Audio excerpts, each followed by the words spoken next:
দর্শক, এই মুহূর্তে বরিশালে খুবই ঝড় হইতেছে, যে আকাশের অবস্থা খুবই খারাপ,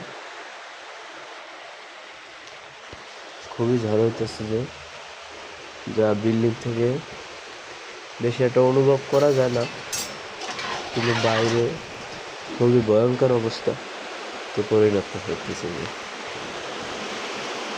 বরিশালের অবস্থা খুবই ভয়ঙ্কর।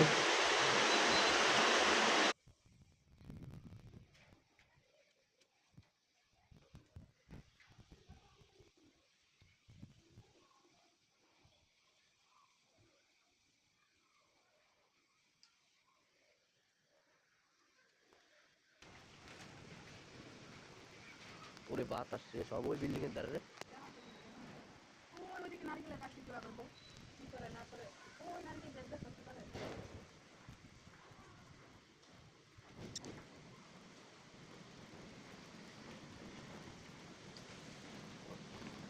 মুগো বিল্ডিং উঁচা না, এই জন্য বোঝা যায় না। মুগো বিল্ডিং উঁচা না, যার কারণে বোঝা যায় না, ওই পাশে যা বোঝা যায়।